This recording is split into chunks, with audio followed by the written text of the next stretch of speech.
حدیث نزول پہ امام ابو الحسن اشعری رحمۃ اللہ علیہ نے یہ کہا کہ یحدث اللہ تعالی یوم القیامت فعلا یسمیہ اتیانا و مجیئا، یہ بات ان کی در حقیقت اس آیت کریمہ کی تشریح ہے جو اللہ تعالی نے یہ بات ارشاد فرمائی تھی کہ قیامت کے دن وہ آئے گا۔ تو ابو الحسن اشعری رحمۃ اللہ علیہ نے کہا، اور ان کا یہی موقف حدیث نزول کے بارے میں بھی ہے کہ اللہ تعالی ایک فعل پیدا کرے گا قیامت کے دن، یا یہ کہ جب رات کے آخری حصے میں آسمان دنیا میں آتا ہے تو یہ ایک فعل ہے، ایک بات ہے، اور اسے اس نے آنے اور جانے سے تعبیر کیا لا بان یتحرک، یہ بات نہیں ہے کہ اللہ تعالی حرکت کرتا ہے، او ینتقل، یا اللہ تعالی ایک جگہ سے دوسری جگہ پر منتقل ہوں گے۔ اس لیے کہ حرکت، ایک جگہ سے دوسری جگہ جانا، منتقل ہونا، کسی سمت میں سفر کرنا، اس قسم کی چیزیں ایسی ہیں جو کسی جسم کے لیے، اور کتاب و سنت میں کوئی ایسی چیز نہیں آئی ہے جس سے اللہ تعالی کے لیے جسم کا اثبات کیا جائے۔ اسی طرح معاذ اللہ جو اللہ تعالیٰ کے بیٹھنے اور اللہ کے چھونے کے متعلق ایسی باتیں کرتے ہیں، اور جو اللہ کی نقل و حرکت کے متعلق باتیں ایسی کرتے ہیں، وہ حضور اقدس صلی اللہ علیہ وسلم کی تعلیمات سے دور جا پڑے۔ پھر دوسری آیت قرآن کریم کی امام بہقی رحمۃ اللہ علیہ نے کتاب الاسماء والصفات میں اس کا ذکر کیا ہے، اور وہ کہتے ہیں کہ فَأَتَى اللَّهُ بُنْيَانَهُمْ مِنَ الْقَوَاعِدِ فَخَرَّ عَلَيْهِمُ السَّقْفُ مِنْ فَوْقِهِمْ، وہ ایسی گمراہ قوم تھی کہ اللہ تعالیٰ نے انہیں جڑ سے اکھیڑ دیا، اور ان کے جتنے منصوبے تھے عقارت ہو کر رہ گئے۔ وَآتَاهُمُ الْعَذَابُ مِنْ حَيْثُ لَا يَشْعُرُونَ،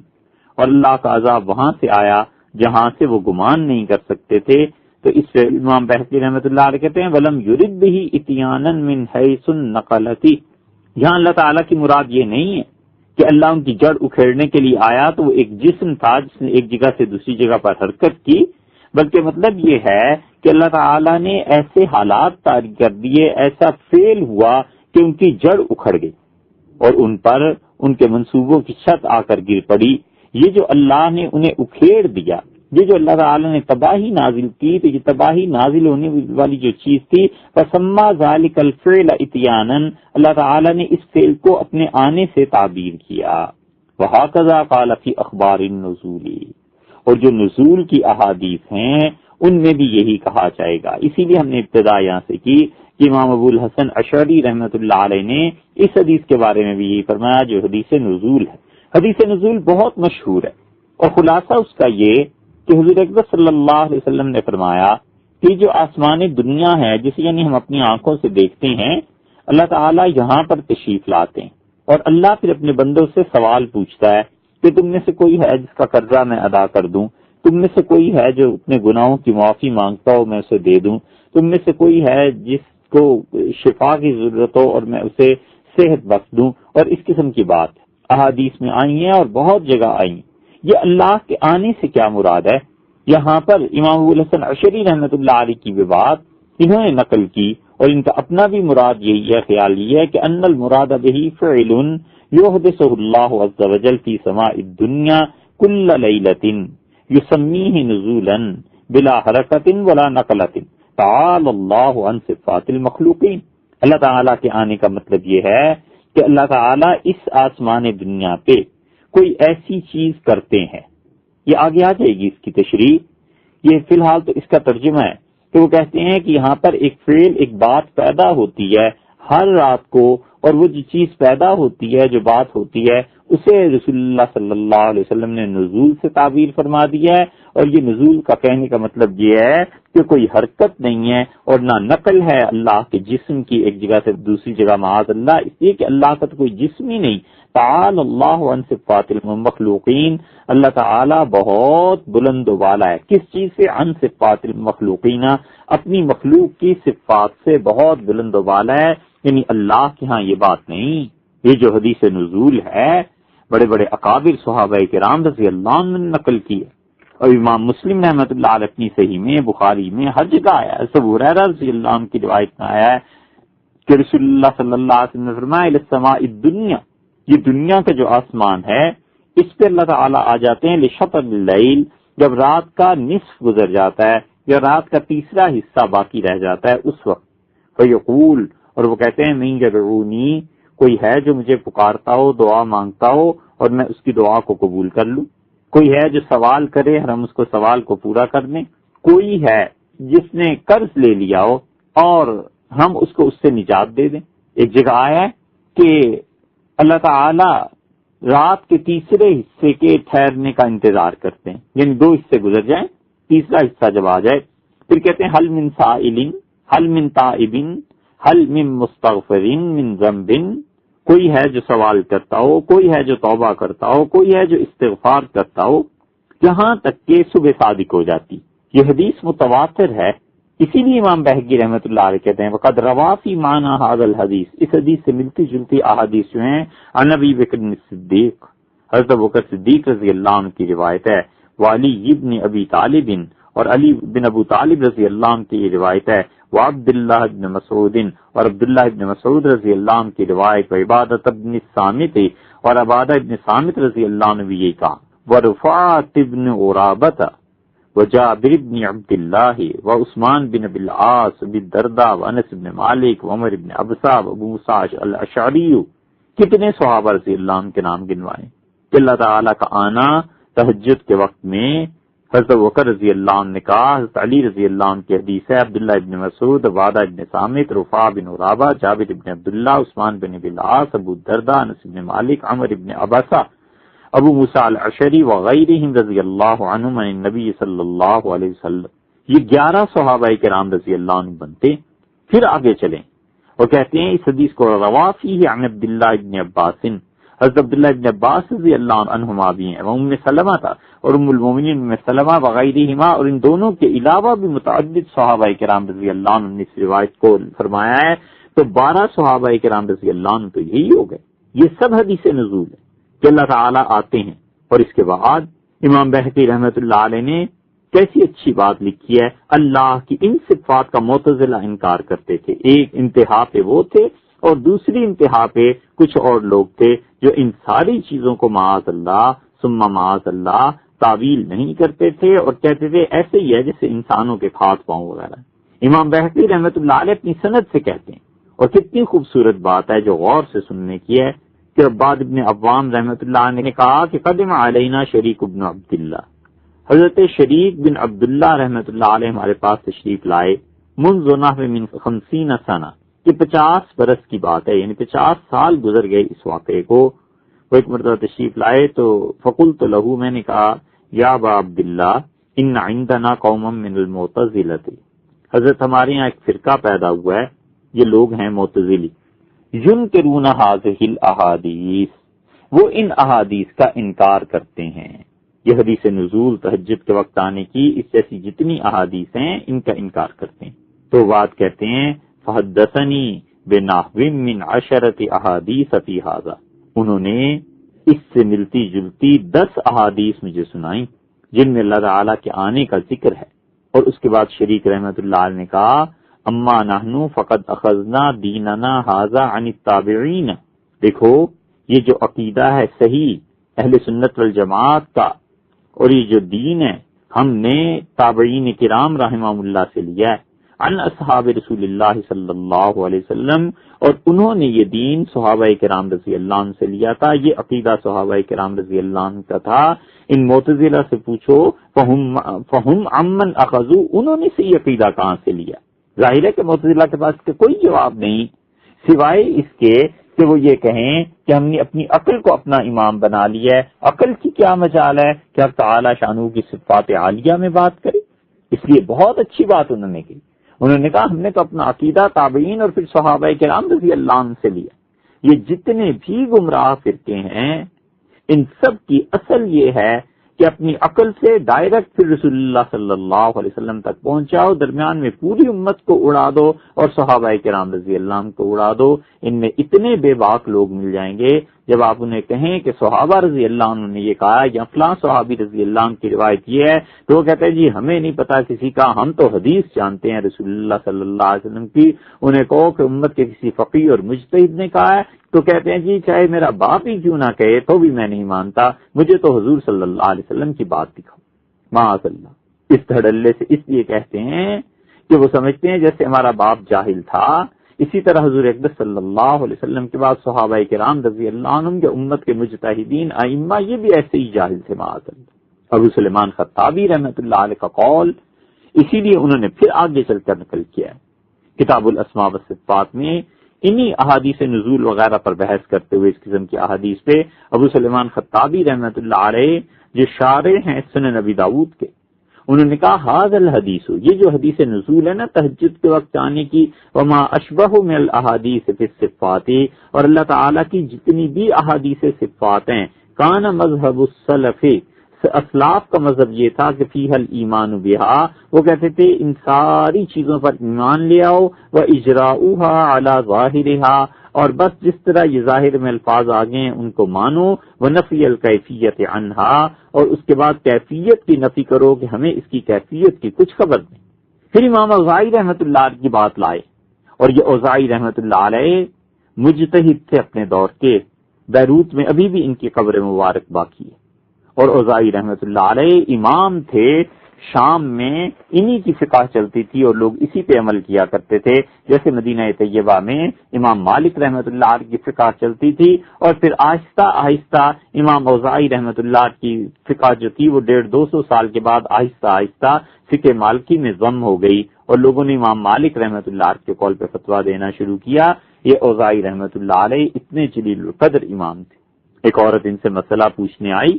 صبح کے وقت، تو یہ پڑھانے کے لیے تشریف لے جا چکے تھے، تو وہ بیٹھی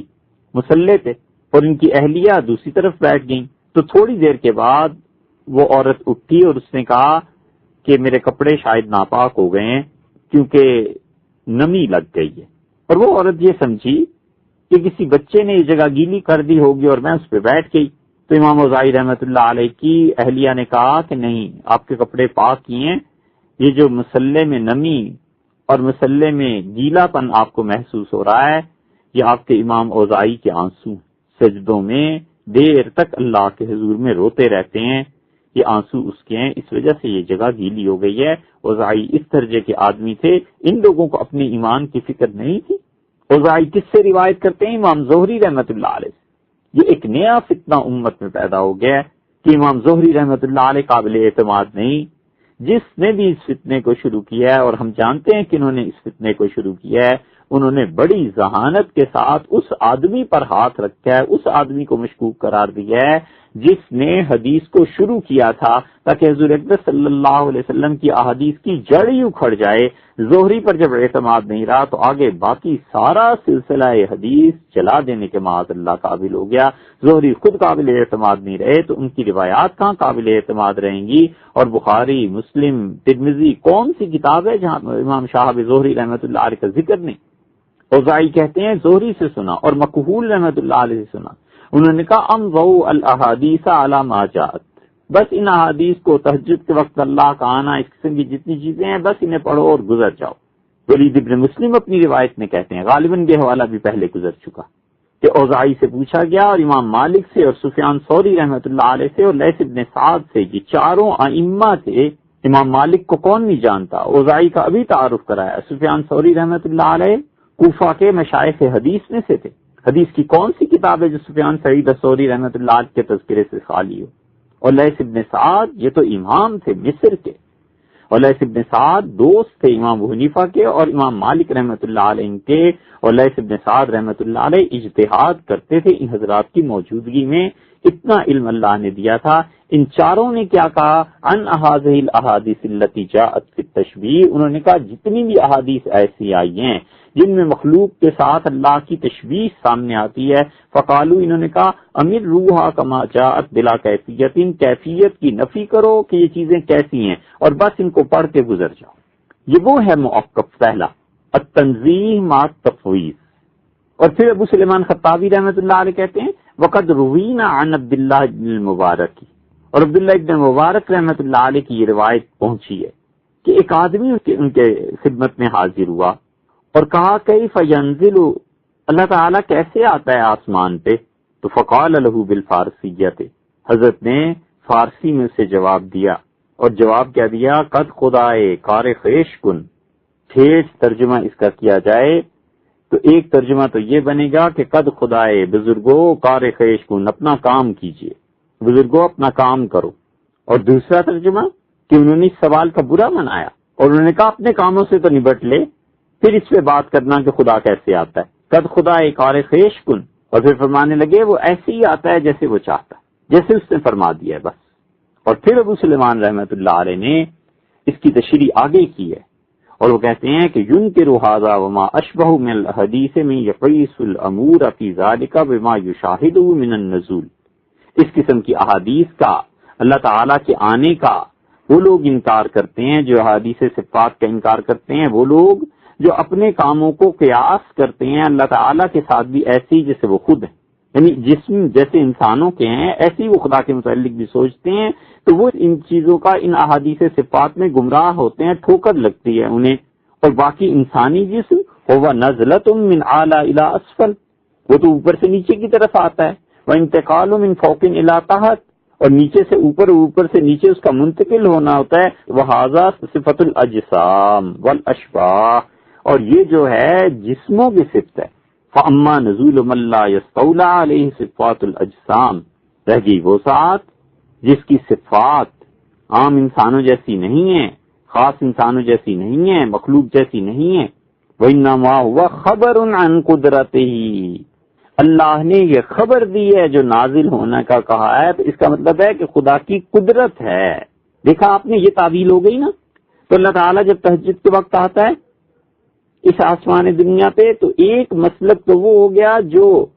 عبداللہ ابن مبارک رحمۃ اللہ علیہ سے کسی نے پوچھا، اور مالک، سفیان ثوری، لیث ابن سعد اور رضائی اور امام ابو حنیفہ رحمۃ اللہ علیہ وغیرہ سے، تو انہوں نے کہا بھئی بس جیسے آتا ہے آتا ہے، اس کو پڑھو اور گزر جاؤ، چپ رہو، التنزیہ مع التفویض۔ اور دوسرا مسلک یہ ہو گیا کہ التاویل مع التفویض، انہوں نے اس کی تعویل کر دی اور انہوں نے کہا کہ دیکھو اللہ کا آنا رافت ہی بعبادہ، اپنی مخلوق پر شفقت کا اظہار فرمانے کے لیے اللہ نے ایسے لفظ کہے، حضور صلی اللہ علیہ وسلم نے ایسے لفظ فرمائے، وعطفہ علیہم، اللہ تعالیٰ کا مہربانی کرنا، واستجابت دعاہم، اللہ کا اپنے بندوں کی دعاؤں کو سننے کا یقین اپنے بندوں تک پہنچانا۔ تو اللہ کے آنے سے مطلب یہ ہے کہ جو دعا تم مانگو گے وہ قبول ہوگی۔ اللہ تعالیٰ کے آنے سے مطلب یہ ہے کہ اس کی شفقتیں بندوں پر نازل ہوتی ہیں، وَمَغْفِرَتِهِ لَهُمْ، اور اللہ اپنے بندوں کو معاف کرتا ہے۔ یہ مغفرت کا وقت ہوتا ہے، رات کا آخری حصہ، يَفْعَلُ مَا يَشَاءُ، وہ کرتا ہے جو وہ چاہے، لَا يَتَوَجَّهُ عَلَى صِفَاتِهِ كَيْفِيَّةُ وَلَا عَلَى أَفْعَالِهِ كَمِّيَّةُ، ہمارے لیے یہ درست نہیں ہے کہ ہم اللہ تعالیٰ کے آنے جانے کی ان چیزوں کی صفات کی کیفیت میں پڑھیں، یا اسی طرح اللہ کے جو افعال ہیں ان کو ہم ناپنے تولنے لگ جائیں۔ سبحانہ لیس کمثلہ شیء وہو السمیع البصیر، اللہ پاک ہے ہر عیب سے اور اس جیسی کوئی چیز نہیں ہے، اور وہ خوب سننے والا ہے اور خوب دیکھنے والا ہے۔ اس لیے اللہ کی صفات میں اگر تعویل کرو تو پھر یہ کہو کہ اللہ تعالیٰ کے آنے سے مراد یہ ہے کہ یہ وقت دعا کا ہے، بندوں کو ترغیب دی گئی ہے کہ اس وقت میں اللہ سے مانگا کرو، معافی مانگا کرو، اللہ تعالیٰ معاف کر دیتا ہے، اس وقت زیادہ شفقتیں ہوتی ہیں، اس وقت زیادہ برکتیں اللہ کی طرف سے نازل ہوتی ہیں، بس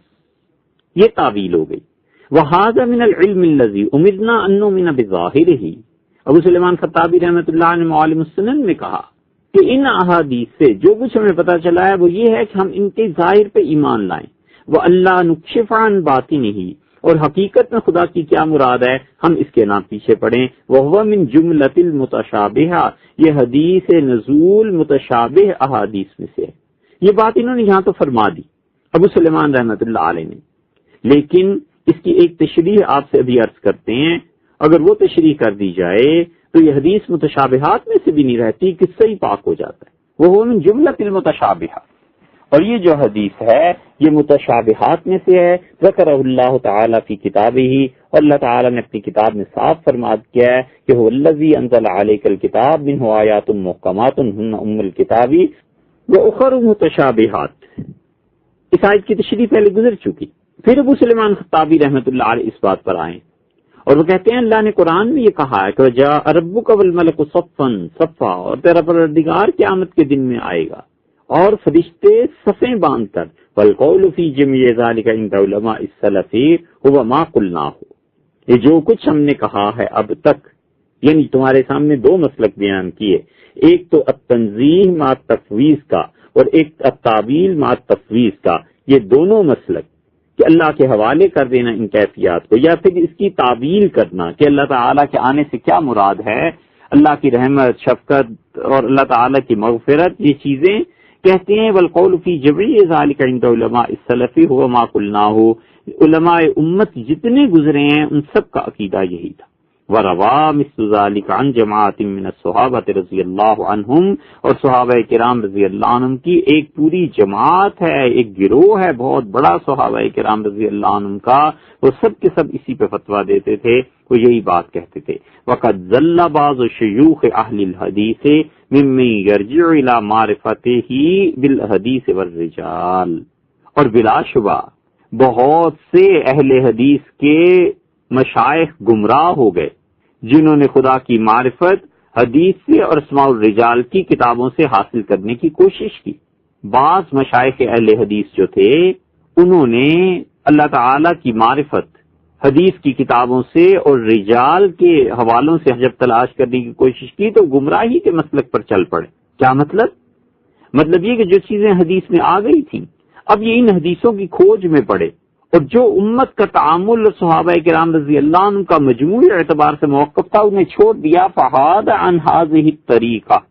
اور یہ اس صحیح طریقے سے منحرف ہو گئے۔ حین روا حدیث النزول، جب انہوں نے حدیث نزول کو پڑھا، ثم اقبل علی نفسہ، پھر اس کو سوچا، فقال، اس نے کہا، ان قال قائل کیف ینزل ربنا الی السماء، حدیث نزول کو پڑھایا، پہلے تو اس کی سند کو چیک کیا، جب انہیں سمجھ آ گئی کہ سند صحیح ہے تو اب کہاں جائیں؟ اب اللہ کی معرفت صحابہ کرام رضی اللہ عنہ بھی نہیں، امت کا مجموعی عقیدہ بھی نہیں، اپنے پاس سے نکالنے کی جب کوشش کی نا، حضرت فرماتے ہیں کہ بعض اہل حدیث کے مشائخ کے گمراہ ہوتے ہیں، یہ ان کی گمراہی کی بھی بات آتی ہے۔ ان سے جب پوچھا گیا کہ اللہ تعالیٰ آسمان پر کیسے آتا ہے تو انہوں نے کہا ینزل کیف یشاء، اللہ جیسے چاہتا ہے آتا ہے۔ اور اگر ان سے کہا گیا کہ حل یتحرک، کیا اللہ تعالیٰ حرکت کرتا ہے اذا نزل، جب وہ نیچے آتا ہے، ایسی چیزیں ہیں، ان فکروں سے دل کانپتا ہے۔ اللہ عز و جل کی ذرہ برابر قدر نہ کی ان لوگوں نے جنہوں نے اللہ کے لیے جسم ثابت کیا۔ سبحانہ و تعالی عما یقولون علوا کبیرا۔ حل یتحرک اذا نزل، کیا جب اللہ اترتا ہے تو کیا اس کے جسم میں حرکت پیدا ہوتی ہے؟ قال ان شاء یتحرک ان شاء لم یتحرک، انہوں نے کہا اللہ اگر چاہے تو یتحرک ہو، وہ حرکت کرتا ہے، خدا نہ چاہے تو حرکت نہیں کرتا۔ بہتی رحمت اللہ علیہ کہتے ہیں وَهَذَا خَطَأٌ فَاحِشٌ عَظِيمٌ، یہ بہت بڑی کھلی ہوئی غلطی اور گمراہی ہے۔ واللہ تعالی، اللہ تعالی لا یوصف بالحرکت، اس کے لیے ہم یہ نہیں کہہ سکتے کہ وہ حرکت کرتا ہے، لأن الحرکت والسکون یتعاقبان فی محل واحد، کیونکہ ایک ہی جسم میں حرکت اور سکون باری باری آتے ہیں، حرکت ختم ہوگی تو سکون آئے گا، سکون ختم ہوگا تو حرکت اس کی شروع ہو جائے گی۔ وانما یجوز ان یوصف بالحرکت من یجوز ان یوصف بالسکون، اور تم کسی جسم کے متعلق اسی وقت کہہ سکتے ہو کہ اس میں حرکت پیدا ہوتی ہے جب تم مانتے ہو کہ اس میں سکون بھی پیدا ہوتا ہے، جب ایک چیز کو مانو گے تو دوسری کو بھی مانو گے۔ اور دیکھو حرکت اور سکون کلاہما من اعراض الحدث، یہ دونوں ان جسموں کی حرکتیں ہیں، یہ مخلوق کی چیزیں ہیں، واوصاف المخلوقین، مخلوق کے وصف ہیں۔ واللہ تبارک و تعالی متعال عنہما، اللہ کی ذات پاک ان دونوں چیزوں سے بہت بلند ہے۔ لیس کمثلہ شیء، اللہ جیسا کوئی نہیں، کوئی چیز خدا جیسی نہیں، تم اس کے لیے حرکتیں اور سکون ثابت کرنے پہ تو لے ہوئے ہو۔ فلو جرا ھذا الشیخ علی طریقۃ السلف الصالح، اگر اہل حدیث کا یہ شیخ سلف صالحین کے طریقے پر چلتے، ولم يدخل نفسه فيما لا یعنی، اور اپنی جان کو اس مصیبت میں نہ ڈالتے جس کا کچھ فائدہ نہیں، ایسی بحث میں پھنسا رہے ہیں اپنی جان کو جو ان کی سطح سے اوپر کی ہے۔ لم یکن یخرج به القول الى مثل هذا الخطأ الفاحش، تو پھر سے نکلنے کا اور اس مشکل سے نجات پانے کا طریقہ بھی کوئی نہیں تھا سوائے اس کے کہ وہ اتنی بڑی غلطی کرتے۔ وانما ذکرت هذا، میں نے یہ اس لیے قصہ نقل کر دیا ہے لکی یتوقع الکلام فیما کان من ھذا النوع، تاکہ اللہ تعالیٰ کی صفات کے بارے میں جب کوئی آدمی ایسی بات کرے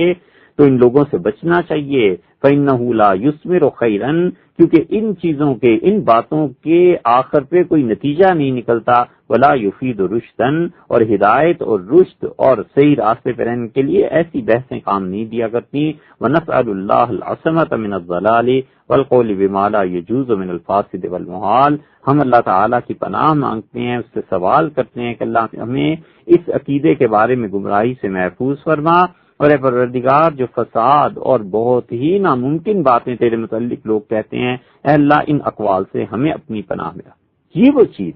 جو انہوں نے، امام بہقی رحمۃ اللہ علیہ نے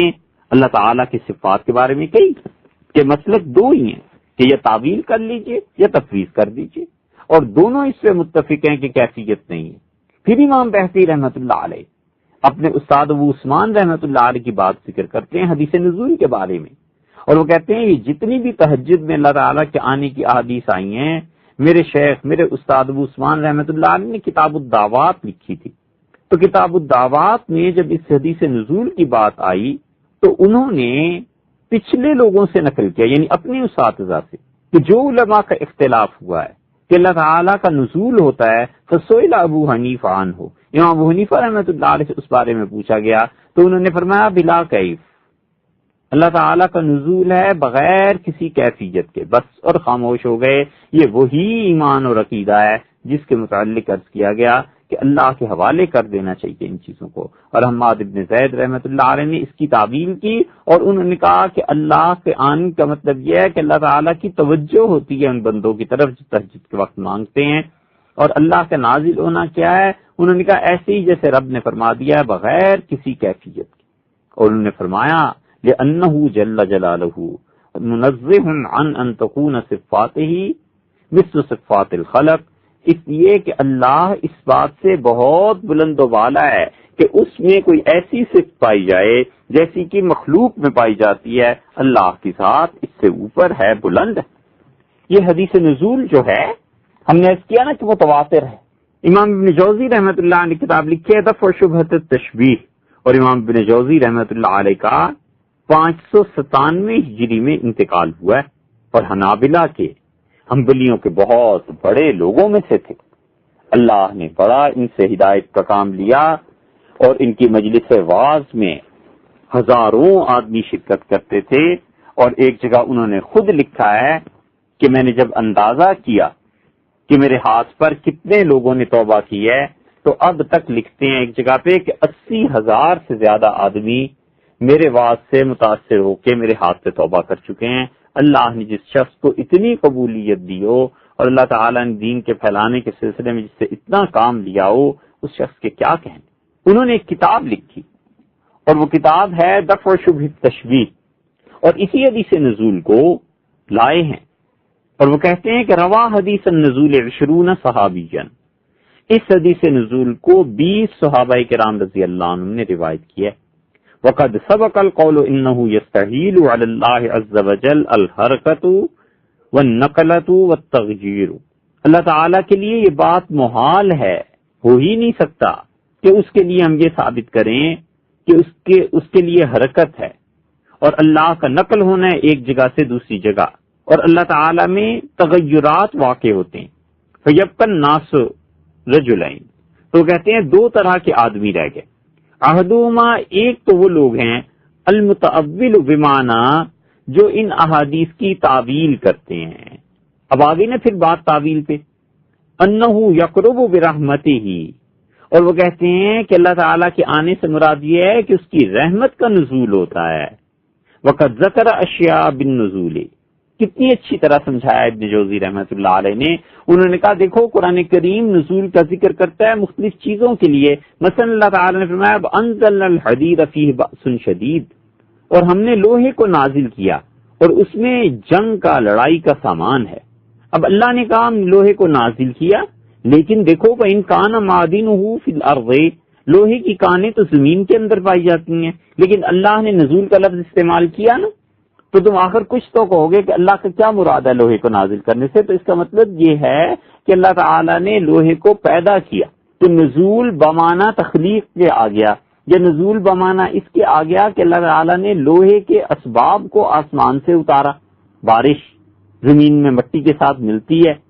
پھر لوہا کتنے عرصے کے بعد، کتنے ہزاروں لاکھوں سال کے بعد کس طرح تبدیل ہوتا ہے، یہ ساری باتیں تو کسی اور فیلڈ کی ہیں. وہ ان کا نمادن فی الارض، وہ کہتے ہیں اگرچہ اس کی کانیں زمین میں پائی جاتی ہیں لیکن نزول کا لفظ اللہ نے اس کے لیے استعمال کیا نا.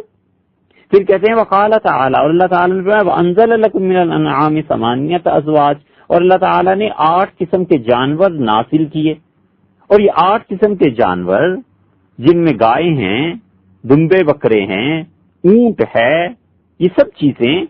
اب اللہ تعالیٰ نے ان کے لیے بھی نزول کا لفظ استعمال فرمایا. ان کے نازل ہونے کا کیا مطلب؟ یعنی یہ جو کچھ کھا کر جیتے پیتے ہیں اور جن چیزوں سے ان کی نسلیں آگے چلتی ہیں، اللہ نے بارش نازل کی، اللہ نے اس رزق میں ان کی نسلوں کے سامان رکھے. تو نزول سے مطلب یہ ہوا کہ اللہ تعالیٰ نے ان تمام چیزوں کی افزائش نسل کے سامان نازل کیے. تو جب نزول اتنے متعدد معانی میں آتا ہے تو اللہ تعالیٰ کے لیے جب نزول کا ہم کہیں گے کہ اللہ تہجد کے وقت نزول فرماتا ہے، تو اس کا مطلب ہے کہ اس کی رحمت آتی ہے. یہ ہے تعبیر جو یہاں پر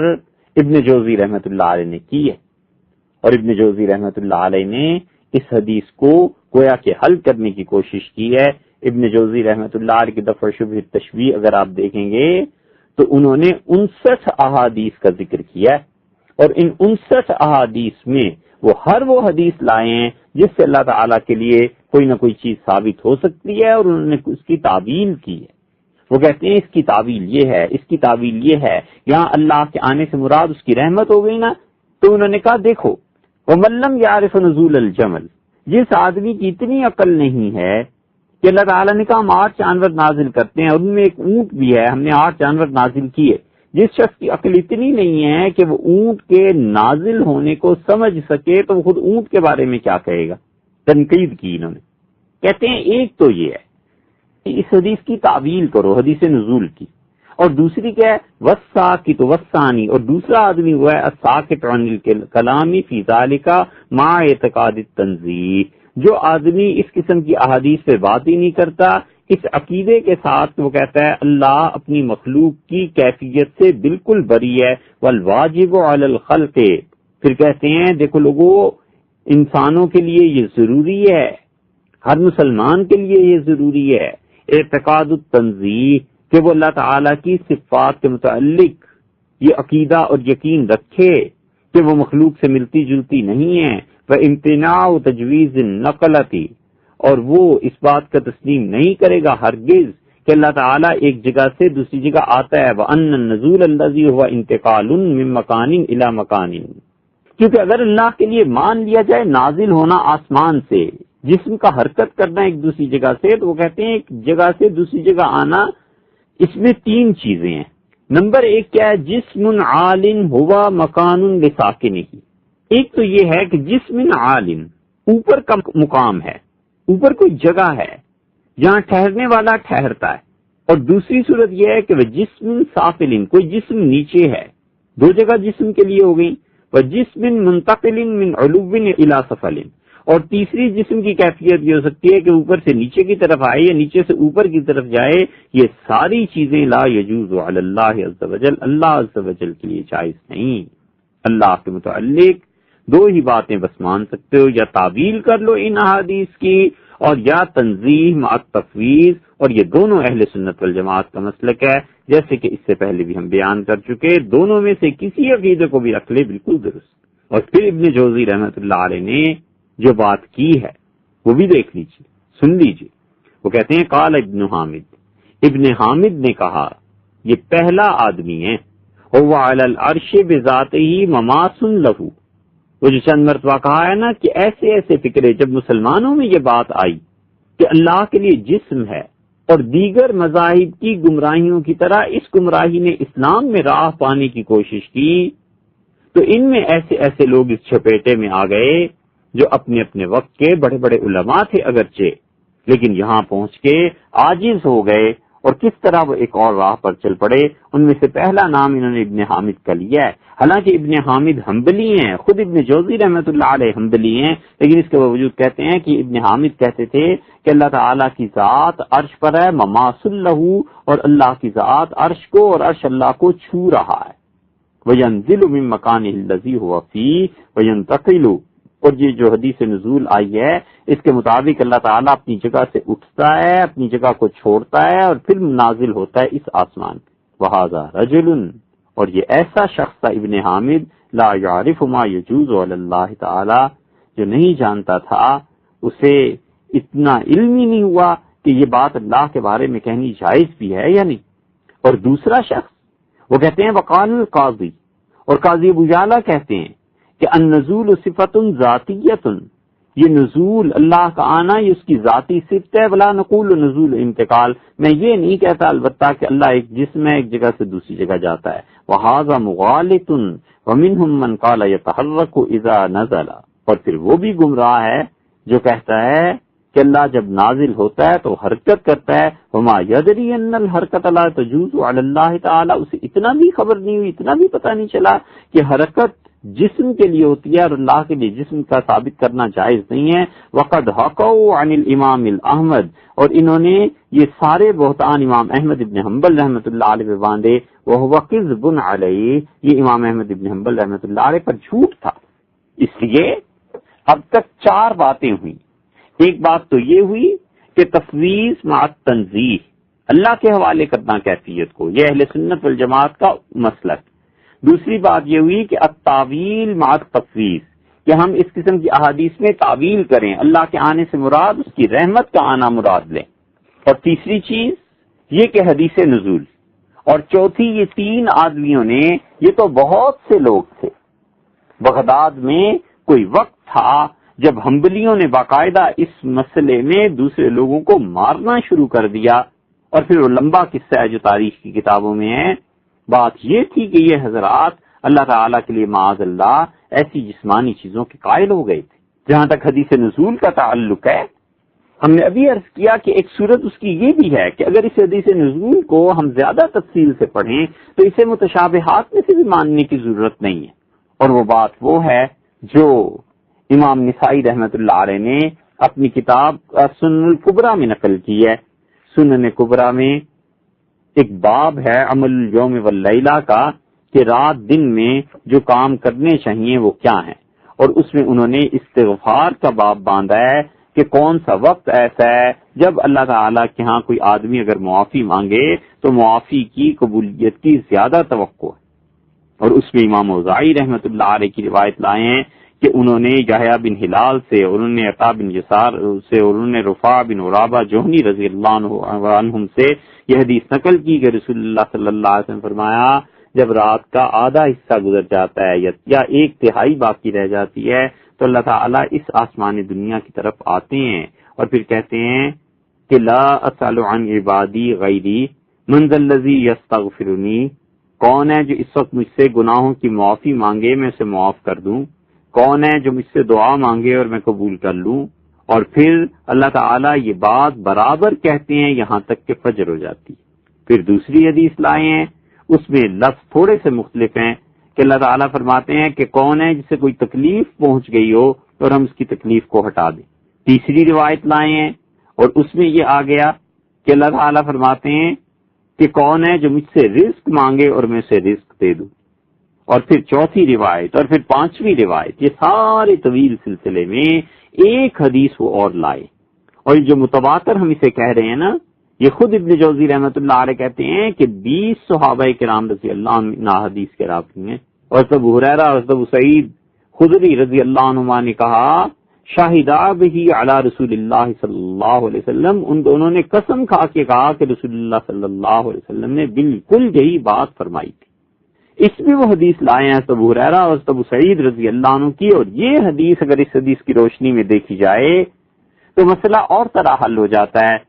اور یہ آپ جانتے ہی ہیں کہ کتاب و سنت میں یہ اصول ہے کہ کبھی ایک چیز ایک جگہ مختصر بیان کر دی جاتی ہے اور دوسرے مقام پر وہی حدیث تھوڑی سی یا وہی اللہ کی کتاب میں کوئی آیت تھوڑی سی تفصیل سے بیان کر دی جاتی۔ حضرت موسیٰ علیہ السلام کا قصہ اللہ تعالیٰ نے قرآن کریم میں کہیں اجمالاً بیان فرما دیا، کہیں ڈیٹیلز دے دی، تفصیل کے ساتھ بیان کر دیا۔ حضور اقدس صلی اللہ علیہ وسلم بعض مرتبہ ایک ہی جملہ ارشاد فرما دیتے تھے، بعض مرتبہ اسی جملے کی تشریح کے لیے پورا خطبہ بھی ارشاد فرما دیتے تھے۔ تو احادیث کو جو ایک دوسرے کی روشنی میں ہم دیکھتے ہیں تو ایک طرف ساری احادیث ہیں جس میں اللہ کے آنے کا ذکر ہے، حضور اقدس صلی اللہ علیہ وسلم نے ایک اور عجیب بات ارشاد فرما دی. حضرت ابو ہریرہ اور حضرت ابو سعید رضی اللہ عنہما یقولان، وہ دونوں کہتے تھے کہ رسول اللہ صلی اللہ علیہ وسلم ان اللہ عز وجل یمہل حتی یمضی شطر اللیل، اللہ تعالی بات کو موقوف رکھتا ہے، بات کو چھوڑے رکھتا ہے یہاں تک کہ رات کا آدھے سے زیادہ حصہ گزر جاتا ہے، ابتدائی آدھا حصہ رات کا. ثم یامر منادیا، پھر اللہ تعالی حکم دیتا ہے پکارنے والے کو، ینادی، اور وہ پکارتا ہے، ندا آواز لگانا، ندا پکارنا. جس ادارے سے آپ کیسٹ حاصل کرتے ہیں اس کا نام بھی انہی الفاظ سے لیا گیا، المناد، پکارنے والا، بلانے والے. ثم یامر منادی ینادی، اور پھر ایک پکارنے والا پکارتا ہے، یقول، اور وہ کہتا ہے حل من داعٍ یستجاب لہ، کوئی ہے جو دعا مانگتا ہو اور اس کی دعا کو قبول کر لیا جائے. حل من مستغفر یغفر لہ، کوئی ہے جو اللہ سے معافی چاہتا ہو اور اللہ تعالیٰ اسے معاف کر دیں. حل من سائل، کوئی ہے جو سوال کرتا ہو، یعطا، اور اسے دے دیا جائے. اس حدیث سے پتا چلا کہ رسول اللہ صلی اللہ علیہ وسلم نے فرمایا کہ جب رات کا ابتدائی حصہ آدھا گزر جاتا ہے تو اللہ تعالیٰ کسی پکارنے والے کو بلاتے ہیں، یعنی فرشتے کو بلاتے ہیں اور کہتے ہیں کہ جاؤ اور آسمان پر جا کر یہ آواز لگاؤ. تو اگر باقی احادیث کو اس کی روشنی میں دیکھ لیا جائے تو پھر تو مسئلہ ہی ختم ہو جاتا ہے. فرشتہ آتا بھی ہے، آواز بھی لگاتا ہے، اور اللہ تعالیٰ اپنی بندوں کی دعاؤں کو قبول بھی فرماتے ہیں. پھر تو حدیث نزول ساری کی ساری اس حدیث کی روشنی میں حل ہو جاتی. اس لیے ہم نے عرض کیا اس حدیث نزول کو سمجھنے کا ایک طریقہ یہ بھی ہے کہ اس کو متشابہات میں سے مانا ہی نہ جائے، بلکہ یہ کہا جائے کہ اللہ تعالیٰ تشریف نہیں لاتے، بلکہ اس سے مراد یہ ہے کہ اللہ کی طرف سے ایک قاصد آتا ہے اور وہ قاصد فرشتہ ہے اور وہ آ کر یہ بات کہتا ہے. 3 باتیں ہو گئی، ایک تفویض مات تنزیل، ایک تعویل مات تفویض، اور تیسرے اس حدیث کے متعلق کہ حدیث نزول یہ تو ایک بات ہے، وگرنہ ایسی کئی چیزیں آئی ہیں کہ تعویلات حدیث کی گئی ہیں اور احادیث کی تشریح کی گئی ہے. اور چوتھی بات کہ کئی لوگ اس میں اصل راستے سے ہٹ گئے، اور ابن جوزی رحمت اللہ علیہ نے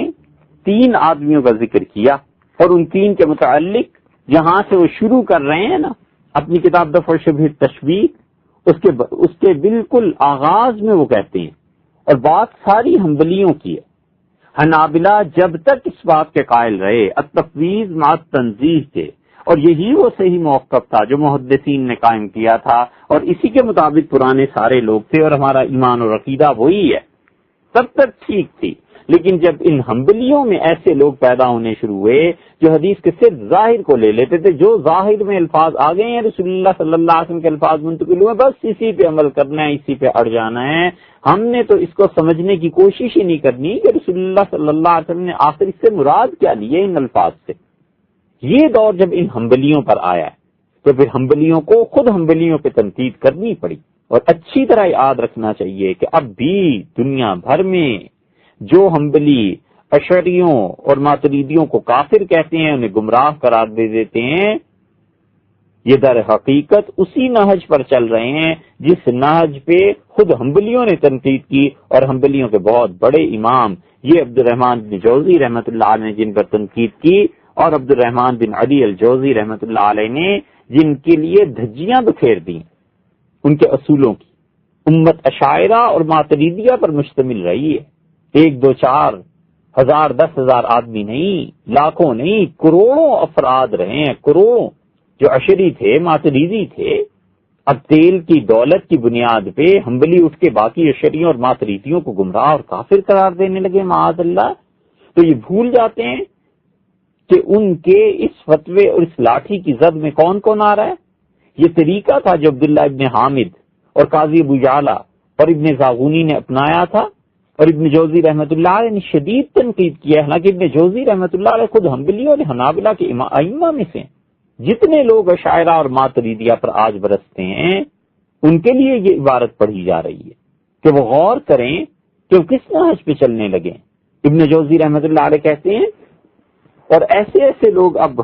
اشاعرہ اور ماتریدیہ پر تنقید اور گمراہی اور حتیٰ کہ شرک کے فتوے لگانے لگے ہیں جنہوں نے آج تک اس کتاب کی شکل بھی نہیں دیکھی ہوگی، دفع شبہ تشبیہ کی 59 احادیث لائے ہیں یہ ابن جوزی رحمۃ اللہ علیہ، اور ہر ایک پر جا کر وہ تعویل کر دیتے ہیں، ہر ایک کی تعویل کرتے ہیں۔ اگر تعویل بدعت تھی تو یہ ابن جوزی کیا کرتے رہے، اور اگر تعویل گمراہی تھی معاذ اللہ ثم معاذ اللہ تو امت گمراہ رہی تھی۔ ابن جوزی رحمۃ اللہ کہہ رہے ہیں رأیت من اصحابنا من تکلم فی الاصول بما لا یصلح، میں نے اپنے حنبلیوں میں ایسے لوگوں کو دیکھا ہے جنہوں نے عقیدے کے اصول پر بات شروع کی جو ان کے لیے مناسب نہیں تھی، اور پھر 3 نام گنوائے ہیں۔ کہتے ہیں ابو عبداللہ ابن حامد، ایک ان میں ابو عبداللہ حامد تھے، حنابلہ کے بہت بڑے مشائخ میں سے، 403 ہجری میں ان کا انتقال ہوا ہے ابو عبداللہ کا، اور بہت کچھ لکھا ہے انہوں نے، بہت کچھ لکھا ہے، کئی کتابیں لکھی ہیں، ابھی تو شاید ان کی ساری کتابیں چھپی بھی نہیں ہوں گی۔ وصاحبہ القاضی ابو یعلا، اور کہتے ہیں دوسرا آدمی قاضی ابو یعلا تھے۔ یہ قاضی ابو یعلا جو ہیں 458 ہجری میں ان کا انتقال ہوا، اور انہوں نے حنبلیوں کو صحیح معنی میں نقصان پہنچایا۔ اسی لیے ابو محمد التمیمی رحمۃ اللہ علیہ کہتے تھے کہ ابو یعلا نے حنبلیوں کو اتنا نقصان پہنچایا اور اتنی زیادہ خرابی پیدا کی کہ لا یصلح ماء البحار، سمندروں کا پانی بھی اس گندگی کو نہیں دھو سکتا جو ابو یعلا نے ہمارے ساتھ کیا۔ ابن اسیر، ابن کثیر، ابو الفدا رحمۃ اللہ علیہ وغیرہ، یہ سارے حضرات ان کو لکھتے ہیں ابو یعلا کو۔ اور پھر مصیبت یہ کہ ابو یعلا نے حنبلیوں میں یہ چیزیں لکھ کر ان کو منسوب کر دیا کہ امام احمد ابن حنبل رحمۃ اللہ علیہ کا بھی یہی مسلک تھا۔ اب بھی حنبلیوں کے ہاں ایسے بہت سے لوگ پائے جاتے ہیں جو باقی امت کو گمراہ اور کافر قرار دینے پہ تلے ہوئے۔ خیال رہنا چاہیے کہ ایک حافظ ابو یعلا ہیں موصلی، انہوں نے مسند لکھی ہے، حدیث پہ بہت بڑی کتاب ہے ان کی، وہ اور ہیں رحمت اللہ علیہ، وہ بہت بڑی شخصیت ہے۔ اور یہ قاضی ابو یعلا اور ہیں،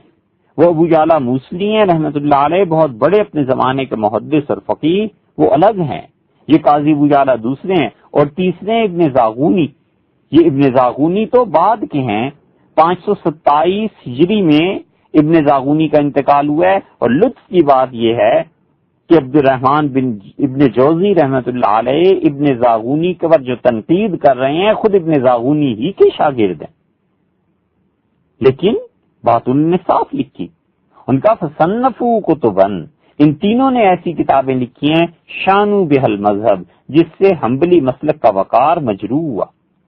اور میں نے انہیں دیکھا ہے، انہوں نے عقیدے کے بارے میں بالکل عام آدمیوں جیسی باتیں کرنی شروع کر دی، تو کیا فرق رہا ایک پڑھے لکھے آدمی میں اور ایک جاہل میں؟ اور انہوں نے اللہ کی صفات کے متعلق کہا فحملوا الصفات علی مقتضى الحس، کہ اللہ کی صفات محسوس ہوتی ہیں۔ فسمعوا ان اللہ سبحانہ وتعالی خلق آدم علیہ الصلوۃ والسلام علی صورتہ،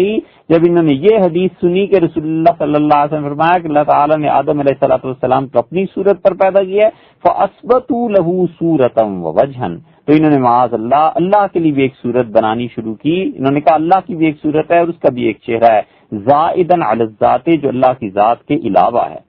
وعینین، اور اللہ کی 2 آنکھیں ہیں، معاذ اللہ، وفمن، اور خدا کا ایک منہ ہے، ولاحواتن، اور اس منہ میں ایک تالو بھی ہے، وادراسن، داڑیں ہیں خدا کی، وازواءن، اور خدا کا چہرہ چمکدار ہے، لوجہہ السبحات، حدیث میں جو آیا ہے کہ اس کے لیے نور ہے اللہ تعالی شانہ کے لیے، تو انہوں نے کہا اس نور کی بات یہ ہے کہ وہ چہرے کا نور ہے، ویدین، خدا کے 2 ہاتھ ہیں، واصابع، اللہ کی انگلیاں ہیں، وکفن، اللہ کی ہتھیلیاں ہیں، وخنصرن، اور اللہ کے لیے ایک چھوٹی انگلی بھی ہے، ہاتھ کے آغاز میں انگوٹھے سے بالکل دوسری طرف کو مڑ جائیں تو جو سب سے پہلی انگلی آتی ہے خنصرن،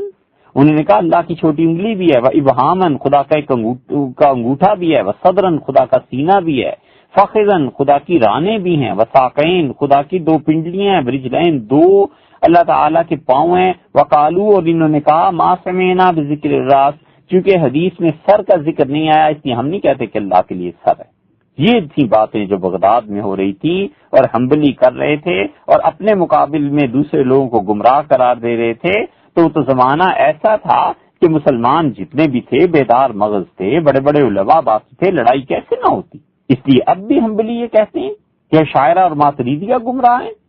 انہیں نہیں پتا کہ ان کی اپنی تاریخ کیا تھی۔ وقالوا یجوز ان یمس ویمس، اور یہ کہتے تھے تینوں. ابن جوزی رحمۃ اللہ علیہ لکھ رہے ہیں، بھئی یہ کسی اور نے نہیں لکھا، وہ ہنبلیوں ہی کے متعلق لکھ رہے ہیں. وہ کہتے ہیں انہوں نے یہ کہا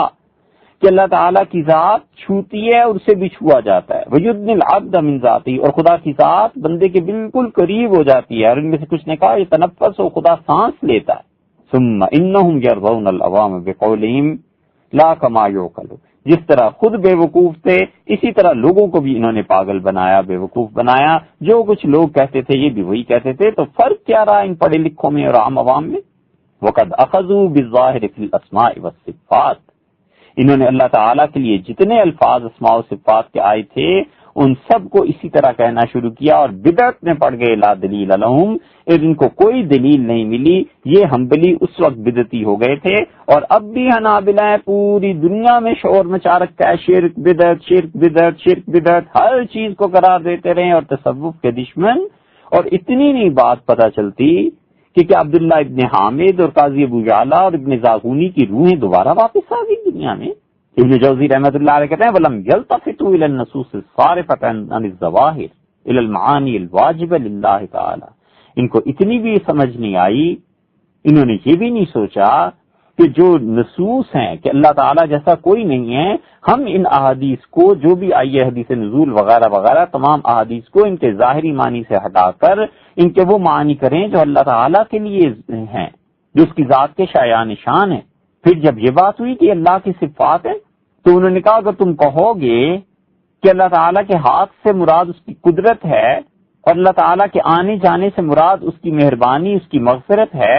اور اللہ کی پنڈلی سے مراد شدت ہے قوت ہے، اللہ نے کہا نا قیامت کے دن پنڈلی اللہ تعالیٰ کی پنڈلی کھل جائے گی، مطلب یہ کہ اس کی تعبیر یہ کی گئی کہ اللہ تعالیٰ نے فرمایا کہ بہت شدید صورتحال پیدا ہو جائے گی. آپ نے کبھی دیکھا ہے لڑائی میں بعض لوگوں کو شدید غصہ جب آتا ہے نا تو وہ فوراً اپنی شلوار اوپر کو کھینچتے ہیں اور پنڈلیاں ننگی کر دیتے ہیں. یہ تھا جسے عرب کہتے تھے کہ کشف ساق ہو گیا، یعنی لڑائی شدت کو پہنچ گئی، عروج پر پہنچ گئی جنگ. تعبیر یہ کی اس کی محدثین اور فقہا نے کہ اللہ تعالیٰ نے فرمایا کہ قیامت کے دن وہ اپنی پنڈلی کھول دے گا، تو مطلب یہ ہے کہ قیامت کے دن بہت زیادہ سختی ہو جائے گی. یہ جب چیزیں ان تینوں کے سامنے پیش کی گئیں تو انہوں نے کہا نحملها على ظواہرها المتعارفہ، جو ظاہر میں سمجھ آتی ہے نا جی اس سے پنڈلی کی اللہ کے آنے کی، ہم تو بس یہی چیزیں لیں گے. جیسے آدمی کی پنڈلیاں ہوتی ہیں ایسی خدا کی بھی ہیں معاذ اللہ. وقد تبعهم خلق من العوام، اور لوگ ان کے پیچھے چل پڑے. وقد نصحت التابع والمتبوع، اور میں نصیحت کرتا رہ گیا ان کو تینوں کو، یعنی ان لوگوں کو جن کے پیچھے چل رہے تھے. ان میں سے کچھ ایسے تھے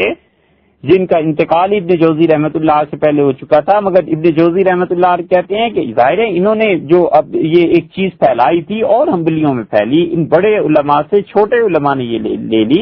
تو ابن جوزی رحمۃ اللہ علیہ کہتے ہیں کہ ان میں سے جو پیروکار تھے ان کو بھی اور جو ان کے قائدین تھے ان سب کو میں سمجھاتا رہ گیا. فقلت لهم، میں نے کہا یا صحابنا، ارے حنبلیو،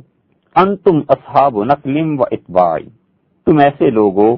جو احادیث نقل کرتے ہو اور لوگ تمہاری باتوں کو مان کے تمہارے پیچھے چلتے ہیں. مت یہ گمراہیاں پھیلاؤ. و امامکم الاکبر، تمہارے بڑے امام احمد ابن حنبل رحمہ اللہ، امام احمد ابن حنبل رحمۃ اللہ علیہ یقول، وہ ان احادیث کے متعلق جو کچھ کہتے تھے وہ تحت السیاط، کوڑوں اور دروں کے سائے میں درے پڑ رہے ہوتے تھے. وہ پھر بھی کہتے تھے کہ کیف اقول ما لم یقل، میں کیسے ایسی بات حدیث میں سے کے لیے کہہ دوں جو کہ مجھ تک نہیں پہنچی. فیاکن، بچو، ان تبتدعوا فی مذہبہ ما لیس منہ، امام احمد ابن حنبل کے ذمے اپنی ان خرافات کو نہ لگاؤ، جو کچھ انہوں نے نہیں کہا اس کا ذکر نہ کرو. یہ بھی بات آئی تھی نا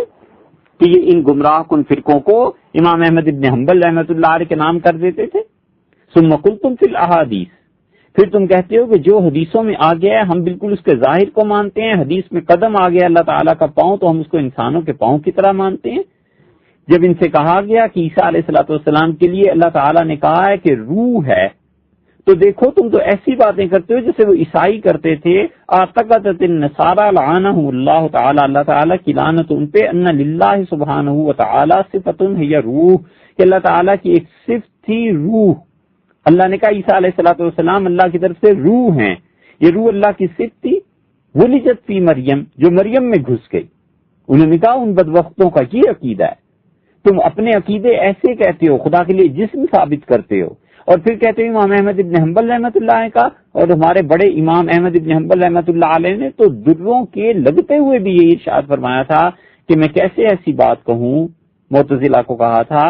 جس کی میرے پاس کوئی دلیل نہیں ہے، جو مجھ تک نقل ہو کے صحابہ کرام رضی اللہ عنہ سے پہنچی نہیں، اور پھر اللہ کے استوا پر بحث کیے۔ اور پھر امام ابن جوزی رحمۃ اللہ علیہ کہتے ہیں فَلَقَدْ كَسِيتُمْ هَذَا الْمَذْهَبَ شَيْئًا قَبِيحًا، تم نے جو عقیدے کی بحثیں شروع کر کے اور اپنے آپ کو حنبلیوں ظاہر حدیث پہ عمل کر کے بس اپنے آپ کو جو کچھ ثابت کرنا چاہا ہے، تم نے اس امام احمد ابن حنبل رحمۃ اللہ علیہ کے مسلک کو بہت برا لباس پہنایا ہے، حتیٰ فارا، یہاں تک کہ اب لوگوں میں یہ بات چل پڑی ہے، مشہور ہو گیا ہے کہ لا یقال عن حنبلی، کہ کوئی حنبلی تمہیں ایسا نہیں ملے گا الا مجسم، مگر یہ کہ خدا کے لیے تجسیم اور جسم کا قائل ہوگا۔ حنبلی تمہاری وجہ سے اتنے بدنام ہو گئے ہیں کہ جب تم کسی حنبلی کا نام سنتے ہو تو تمہارے ذہن میں یہ آتا ہے کہ یہ اب مجسمہ کی بات کرے گا۔ اللہ تعالی اپنی شایان شان، رحمت، نور، اپنی رضا ابن جوزی رحمت اللہ علیہ کو عنایت فرمائے۔ وہ اس وقت کہتے تھے، اور ہم جیسے لوگوں کا اب بھی یہ حال ہے کہ ہم جب بھی سعودیہ اترتے ہیں حج اور عمرے کی غرض سے، جب اللہ تعالیٰ توفیق دے تو کئی بار ان کے علماء کو دیکھ کر یہی فکرہ ذہن میں آتا ہے بارہا کہ اب حنبلی ہے، اور اگر عقیدے کی بات کرے گا تو شاید یہ جسم کی بات کرے گا، اعاذنا اللہ۔ یہ اس زمانے کی بات کر رہے ہیں ابن جوزی کہتے ہیں تمہاری ان حرکتوں کی وجہ سے حنبلی اتنے بدنام ہوئے ہیں کہ جس کے متعلق لوگ کہتے ہیں سنو کہ یہ حنبلی ہے، سمجھ جاؤ کہ خدا کے لیے جسم کا قائل ہوگا۔ ثم، اور اس کے بعد ایک اور حرکت تمہاری، ثم زینتم مذہبکم ایضا بالعصبیۃ لیزید ابن معاویہ، اور پھر تمہاری ایک اور حرکت جس نے تمہارے مذہب کی شان میں اضافہ کیا، حنبلیوں کی شان میں، تم میں اتنی عصبیت ہے کہ تم حضرت معاویہ رضی اللہ عنہ کے بیٹے یزید کی تعریف کرتے ہو۔ وقد علمتم ان صاحب المذہب اجاز لعنتہ، حالانکہ تمہیں اچھی طرح پتا ہے کہ ہمارے امام حنبلی مذہب کے مجتہد امام احمد ابن حنبل رحمۃ اللہ علیہ نے یزید پر لعنت کرنے کی اجازت دی ہے۔ اور پھر ابن جوزی کہتے ہیں وقد کان ابو محمد التمیمی، اور ابو محمد تمیمی رحمۃ اللہ علیہ کہا کرتے تھے تمہارے بہت سے حنبلیوں کی شان میں، یہ ابو جعلہ وغیرہ کی، لقد شان المذہب شیئا قبیحا لا یوصل الی یوم القیامہ، حنبلی مسلک پہ یہ اتنے بڑے داغ لگا دیے انہوں نے، اتنی سیاہی مل دی ہے، اتنی گندگی لگا دی ہے حنبلیوں پہ کہ قیامت تک کے الزامات ہم سے نہیں دھل سکتے کہ ہم اللہ کے لیے جسم کے قائل، اور یزید جس میں امام احمد ابن حنبل رحمۃ اللہ علیہ لعنت کی اجازت دیا کرتے تھے، اس یزید کے مناقب اور فضائل تم بیان کرنے لگے۔ اور پھر اس کے بعد 1 2 3 پوری 7 چیزیں گنوائی ہیں، اور پھر بتایا ہے کہ کیا کیا گمراہیاں آئی ہیں، اور پھر کہتے ہیں فرائض الرد علیہم لازما، میں نے یہ ضروری سمجھا ہے کہ ان حنبلیوں کا رد کروں، ایسے نہ ہو امام احمد ابن حنبل رحمۃ اللہ علیہ کی طرف ایسے جملے منسوب ہو کر رہ جائیں، اور اگر میں چپ رہتا تو میرے متعلق بھی لوگ یہی سمجھتے کہ میرا عقیدہ یہ۔ اور پھر کہتے ہیں کہ دیکھو حق تعالی شانہ کی معرفت،